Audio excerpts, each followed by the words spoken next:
சில நாட்களுக்கு முன்னாடி நம்மளுக்கு ஒரு தகவல் வந்துருந்துச்சு. ஸோ இந்த தகவலை வந்து நம்ம ராகவலாஸ் மாஸ்டர் அவர்களே அவரோட பேஜில் வந்து கன்ஃபார்ம் பண்ணியிருந்தாரு. அது மட்டும் இல்லாமல் நம்ம ராகவலாஸ் மாஸ்டரை பொறுத்தளவுக்கு அவர் அரசியலுக்குள்ளே நிற்கணும் அப்படின்ற மாதிரி தான் ராகவலாஸ் மாஸ்டர் ஃபேன்ஸோட மிகப்பெரிய எதிர்பார்ப்பு. ஏன்னா பார்த்தீங்கன்னா அரசியல் இல்லாதையே மக்களுக்கு நல்லது பண்ணக்கூடிய ஒரு பர்சனாலிட்டி நம்ம ராகவலாஸ் மாஸ்டர் இருக்குது. அது மட்டும் இல்லாமல் பார்த்தீங்கன்னா இதுக்கு முன்னாடி ஏகப்பட்ட ஹோம் ட்ரஸ்ட் எல்லாமே பார்த்தீங்கன்னா ராகவலாஸ் மாஸ்டர் வேற லெவலில் அமைச்சிருக்காரு. அமைச்சு பார்த்தீங்கன்னா மக்களுக்கு செம்மையாக வந்து நல்லது பண்ணிட்டு இருக்காரு போது கண்டிப்பாக அவர் அரசியலுக்குள்ளே வரணும் அப்படின்ற மாதிரி எல்லாருமே எதிர்பார்ப்பாங்க.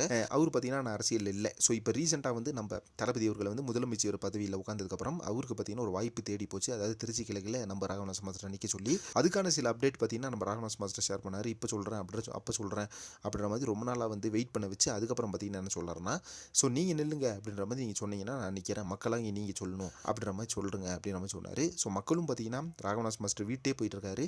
மக்களும் பார்த்தீங்கன்னா ராகவலாஸ் மாஸ்டர் வீட்டுக்கிட்டே போயிட்டாங்க. என்னன்னா நீங்கள் இப்படி கேள்வி கேட்குறீங்க, அரசியல் நிற்கிறதுக்கு எல்லா தகுதியுமே உங்களுக்கு இருக்குது, நாங்கள் சொல்லி தான் நீங்கள் நிற்கணுமா, அந்தளவுக்கு ஒரு வேறு லெவலில் நீங்கள் நல்லது பண்ணியிருக்கீங்க, கண்டிப்பாக நீங்கள் அரசியலுக்கு வரணும் அண்ணா அப்படின்ற மாதிரி ரொம்ப ரிக்வெஸ்ட் வச்சாங்க ராகவலாஸ் மாஸ்டருக்கு. ஸோ அதை தொடர்ந்து பார்த்தீங்கன்னா அவர் இப்போ வந்து நான் நிற்கல, ஏன்னா என்னை விட பயங்கரமாக எஃபோர்ட் போட்டு உழைச்ச டிவிக்கெல்லாம் நிறைய பேர் இருப்பாங்க, அவங்களுக்கு ஒரு பதவி வந்து கண்டிப்பாக கொடுக்கணும். ஸோ அதுக்கப்புறம் நான் வந்து எனக்கு சில படங்கள்லாம் இப்போ கமிட் ஆகிருக்கு, அந்த படத்தெல்லாம் முடிச்சுட்டு நான் ஜாயின் பண்ணிக்கிறேன்.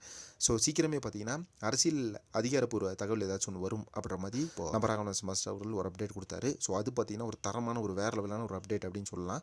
ஸோ எப்போ இவர் அரசியலுக்குள்ளே வருவார் அப்படின்ற மாதிரி எல்லாருமே எதிர்பார்க்க வைக்கக்கூடிய அளவுக்கு ஒரு அப்டேட்டாக இருந்துச்சு. ஸோ அதே மாதிரி பார்த்தீங்கன்னா நம்ம ராகவலாஸ் மாஸ்டர் பொறுத்தளவுக்கு ஸோ இப்போ வந்து அவர் அரசியலில் நிற்க மிகப்பெரிய விரும்பவே கிடையாது. பட் ஆனால் இப்போ ட்ராக்கர்ஸ்லேருந்து நிறைய ரூமர்ஸ் பார்த்தீங்கன்னா ஸ்ப்ரெட் ஆகிட்டு இருக்கு. எப்படியாவது நம்ம ராகவலாஸ் மாஸ்டர் அரசியல் வரணும் அப்படின்ற மாதிரி நினைக்கிறாரு, அரசியல் ஆசை அவருக்கும் வந்துருச்சு அப்படின்ற மாதிரிலாம் சொல்லிட்டு இருக்காங்க. பட் அப்படி கிடையாது. அரசியலில் நிற்கணும் அப்படின்னா அவர் என்னைக்கோ ட்ரை பண்ணியிருக்கலாம்.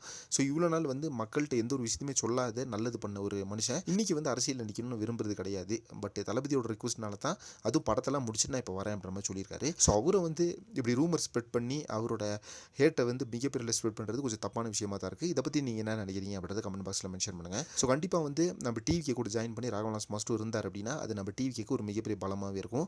ஸோ தளபதி கூட ராகவலாஸ் மாஸ்டர் இருந்தால் அது வந்து வேறு லெவலில் ஒரு ரேஞ்சில் இருக்கும் நம்ம டிவிக்கு அப்படின்றதுல மாற்றுக்கிறது கிடையாது. ஸோ இதை பற்றி நீங்கள் என்ன நினைக்கிறீங்க அப்படின்றத கமெண்ட் வச்சு சொல்லுங்கள்.